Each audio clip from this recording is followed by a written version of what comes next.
Coaches Weekly. I'm CJ Selner here with head women's basketball coach Rusty Rogers. We're in Mr. Rogers' neighborhood now for a fourth year.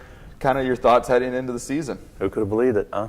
Yeah, we're looking forward to this season, my fourth season here at Concordia. So the kids that are seniors this year came in with me. So we got a lot to play for, and I think we've got a really good chance to have a nice showing this year. You talk about a team that has a lot of experience in your guard play. Courtney Lofink, and the two Jacobson twins to kind of lead the charge this year. Yep. I've always been a guard-oriented coach throughout my career, and it's just a thrill to have two first-team all-conference returners in the guard position. And, between Courtney at point guard and Taylor at our scoring guard, I think we got two of the best guards in the conference. And you talk about bringing in J.C. Dickerson down in the post, among a lot of newcomers that are going to have impacts this season. We did a good job getting in some kids with some college experience to make an immediate impact, hopefully, and J.C. Dickerson is the leader of that group. She gives us a presence down the inside. A little undersized for the position, but she makes up for it in tenacity. She's a heck of a kid, and really looking forward to having her part of our program this year. And one we can't pass up on is Crystal Core. Just really was impressive last year, and I thought was even more impressive when we talk about that Loyola scrimmage, really kind of developing her game, getting to the basket, and willing to shoot the 15-footer. Crystal has definitely diversified her game. She can step out 15 feet now and be a threat. And if the big posts come out and guard her, she has the ability to get around them. She has great quickness. Confidence is the big thing with Crystal, and right now she's riding pretty high on the confidence. So that's going to make a big difference as well, and she's our go-to inside player for sure.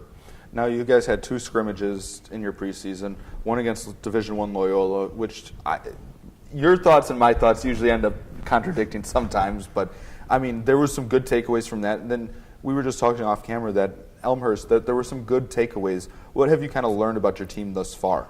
We did see some things that, on a positive note in both of those scrimmages. However, our consistency, our lack of depth is a concern for me, especially considering the style that we play. We've got to, I definitely got to get more consistent. We got to have better bench play. We got to, typically our bench just continues with the five that are out on the floor, just continue and maybe even elevate our game. And we haven't seen that so far in the preseason. So it's something we need to work on. Against Elmhurst, I saw glimpses of it. We had some good contributions from the non-starters.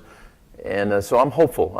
I think the timing for the first game is just about right. I think we're ready to go. Yeah, you guys head out on the road down to Blackburn to get the season started. It's a good opportunity in a non-conference setting to kind of get things rolling and get the 2017-2018 season started. No doubt. Going down on the road too, getting a game away from home, see what we can do in a different kind of environment. They've got a new coaching staff there, so there's a lot of unknowns. That's never good in terms of preparation. So, we just got to go in there with the mindset that we're going to do what we need to do, and we're going to force our will on them and make them play our style of basketball and hopefully come away with a victory.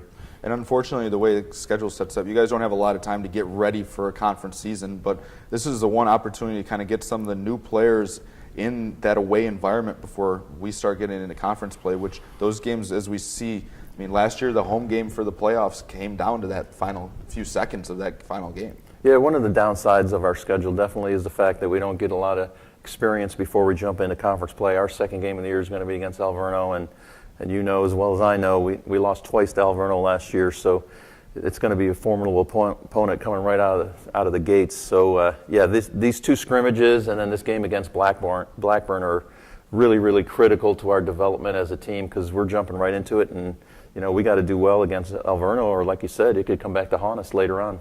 You guys were picked in the top 6. How has your team kind of handled those expectations?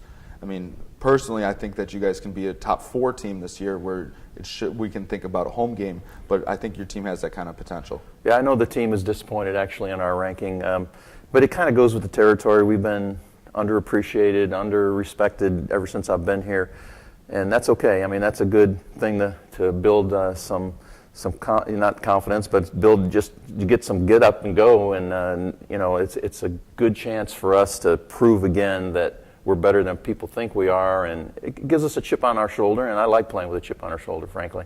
Well, we look forward to seeing you guys out on the court. Cougars take to the floor on Thursday night at Blackburn. You can find all the live feeds at cucougars.com.